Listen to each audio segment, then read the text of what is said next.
Scouts. I hope you're having a great time at the Apollo Beach Regata. My name is Jewell Norris, and I'm currently serving as the 2022 to 2023 National Bosun. However, my term is sadly coming to an end in about a month. And as I start to close up shop, I've done a lot of reminiscing of the lessons I've learned in this position and scouting in general. So today I wanted to share with you some of my experiences and those lessons I've learned along the way. To start, let's go back to 2020. It was the inaugural Tennessee SEAL, and we were about halfway through the week. That morning, we woke up at 3 a.m., packed up camp, and hiked 3 miles down the river. When we arrived, it was still early morning and very dark outside. The reason for the early morning was so we would time our departure during the rare hour that the dam that we were putting our canoes in behind wasn't running. However, the first thing we noticed when we arrived was that the dam was indeed running. It just so happened that that day was my day to be bosun of the crew. And as we realized our challenge, the adults came to me and said, "Bosun, what's our plan?" They didn't ask the course director or one of our experienced adults, they asked me. As those words sunk in, I realized the true power of youth-led. I stood there shocked for a minute. The adults had empowered me, a youth, to decide what would be the safest and smartest decision. I had to account for our long day, the turbulence of the water, the possibility of capsizing. But in the end, after much discussion, I decided to wait till the sun came up to put the canoes in the water, and the adults supported that decision. That day was my aha moment in scouting. When I realized the true impact scouting has had on my life, I look back on middle school Jewell when I first joined Ship 502, and I still shock myself when I remember the shy little girl I used to be. So how did I get here? Long story short, took a series of mentors, opportunities, experiences, failures, and lessons learned.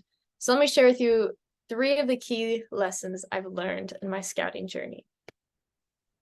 I'm sure you've all been told, learn from your failures, or scouting's a safe place to fail. But that always went in one ear and out the other for me because there's such a stigma and negative connotation associated with failure that I wouldn't dare embrace it. But that mindset led me to continuously make the same mistakes. A silly example of this was when I was first learning to sail. I never really grasped the idea or the concept of tacking versus jibing. So one day, we were out on the bay with another ship, and my skipper told me to jibe. And I tacked right into another ship. Luckily, both ships acted quickly, and there was no damage done, but it felt like that upside down maneuver in Top Gun where we glided right past each other with like less than a foot between the ships. Because of this failure, instead of sitting down and finally working to understand the difference between the two, I just chose to not steer the boat for a while. I backed away because of the failure instead of embracing it and learning from it. My fear of failure was holding me back, even in less dramatic situations. As I slowly learned, if we can embrace failure as a learning opportunity, we can grow and improve in ways we never thought possible. When we embrace failure, we take a step forward towards innovation and growth. We learn to be more resilient in the face of setbacks, and we become more adaptable and creative in finding new solutions. So I encourage you to not be afraid to fail, but instead embrace failure as an opportunity to grow, learn, and become better leaders. Now, last spring, I participated in Wood Badge with my council. And the thing that stuck with me most was one of the 5 themes, empowering. It's usually discussed in reference to the youth. Empowering the youth is a big part of scouting, but so is empowering our peers. So to backtrack, what is empowering? What exactly does it look like? Personally, I think empowerment is just giving someone confidence in themselves and their abilities. And what it looks like is recognizing their unique strengths and talents, listening to what they have to say, and taking their ideas seriously, providing the tools and resources they need to succeed, and leading by example. These are all ways we can support, teach, and recognize each other, ultimately empowering those around us. When it comes to empowering the youth, adults, my plea to you is to treat us like adults. Just like my SEAL leaders did, they allowed me to make the final decision on when we put our canoes in the water. And yes, it was a safety concern, but they provided me with the information I needed and listened to what I had to say, resulting in empowering me to lead that day as bosun with confidence. Train them, trust them, let them lead. Empower the youth, empower those around you. My last piece of advice is simple, but it's something we often forget, something I often forget. It's to have fun. And to translate that into scout terms, I often correlate having fun with a scout is cheerful. And I know they don't exactly match, but hear me out. At the end of the day, when you imagine yourself having fun or being cheerful, you always have a smile on your face. And hopefully, and that smile is something that is so easily lost when we focus on achieving ranks, completing tasks, winning competitions, and learning new skills. That's not to say any of those things are bad. You should just be having fun while you do them. But having fun in scouting isn't just about enjoyable activities. It's about creating a positive and inclusive culture where everyone feels welcomed, valued, and can have a smile on their face. So smile for you, smile for your friends, smile for your leaders, and have a good time. Thank you for having me today, and hopefully you can take away even just a small piece of advice from what I've shared with you. Now go have fun, embrace failure, empower your peers, and I hope you all have a great rest of your regatta.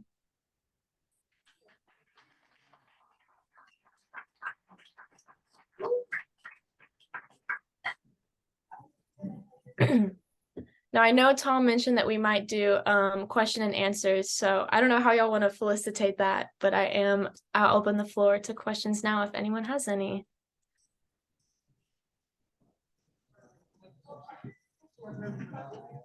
Any questions from the national team? Yes. I have a question.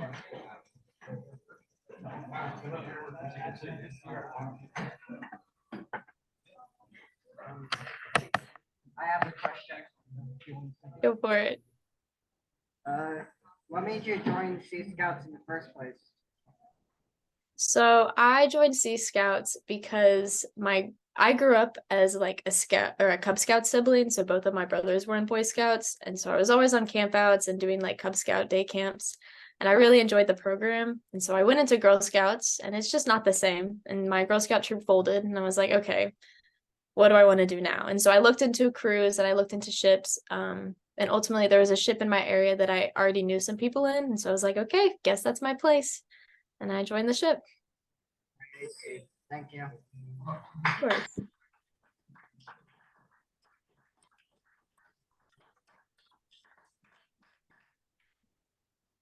Questions? Any more questions? Jewell, tell us about your future plans. What do you aspire to do when you get out of college, and where do you go to college, and all of that good stuff? Of course. So I currently go to Mississippi State, and I'm a computer science major with an emphasis in human-computer interaction. And basically what that translates down to is I do a lot with virtual reality, augmented reality, that kind of world, game design almost. And so I see myself just doing something really cool and innovative with VR because it's such an untapped space so far, and there's so much that can be done with it, whether like training people in environments that are typically unsafe, but they can do it in VR because it's fake. Or I'm working on a project right now to help train people with disabilities to drive cars that are altered to help them with their disabilities. So different things like that. I want to lead in innovation.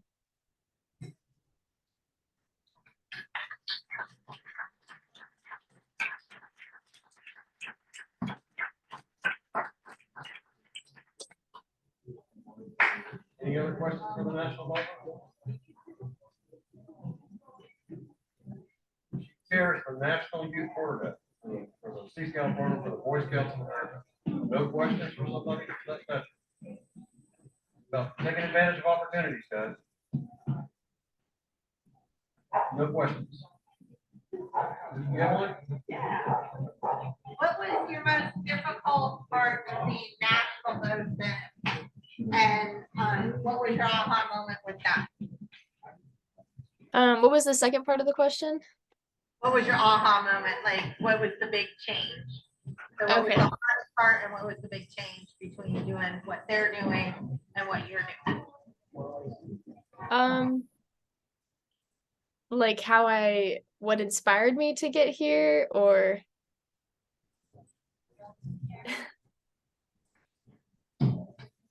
So what was your biggest challenge as national boatman is question one.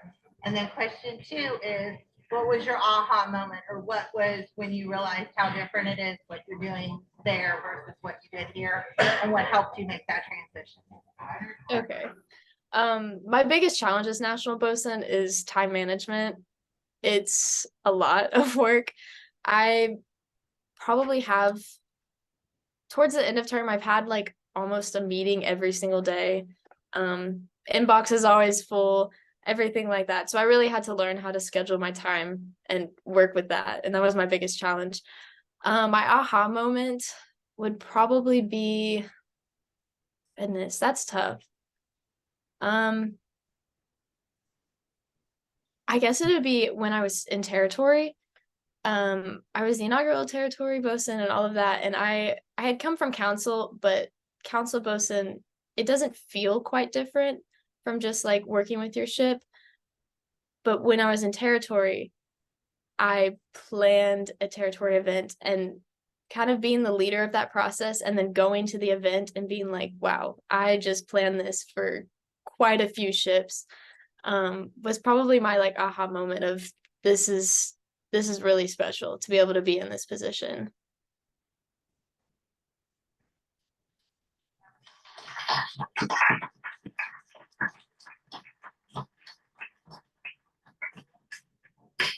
Any other questions?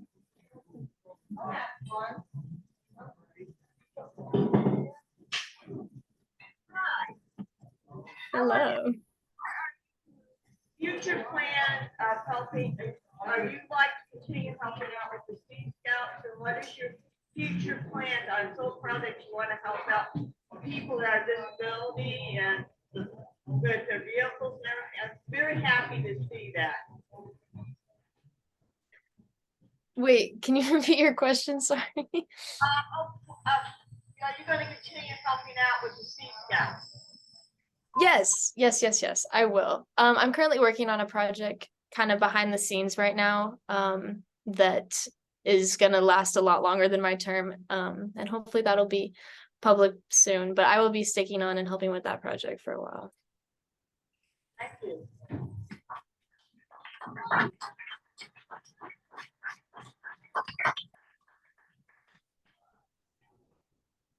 What, any more questions for the national bosun?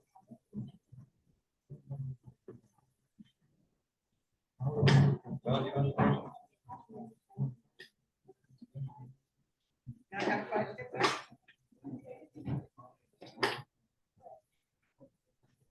What's the best part about being national bosun? My favorite part about the job is meeting people. My like favorite memories from term were when I got to go to events and just talk with scouts. I just love hearing what like different ships are doing because it's our program is so special in the way that like each ship is very unique with what they do and how they run program. And so it's just interesting to me to hear about how each ship runs their program. And yeah.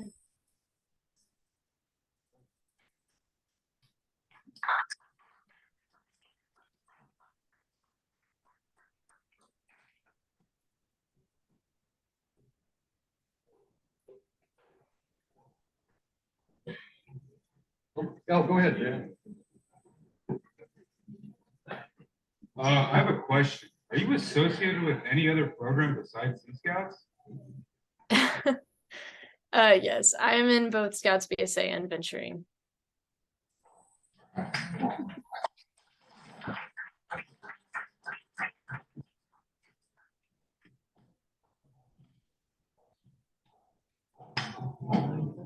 That's what you were asking for.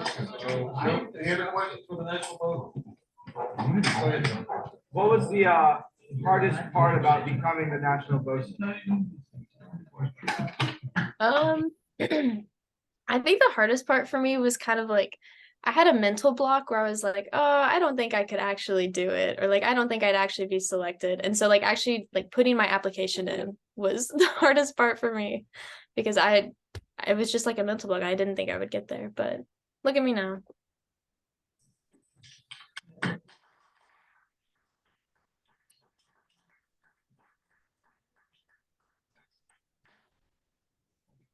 Any other questions? So thank you, Jewell, very much for joining us. And Thank you for having me.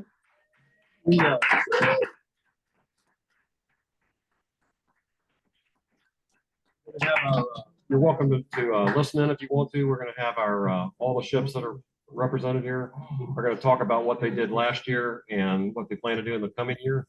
We take, 20 minutes or so and do that. You're welcome to listen in on that if you would like. You don't have to.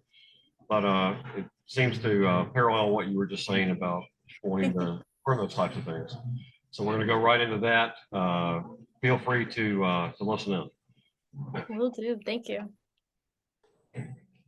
Where's our Regata boat? Well, working out that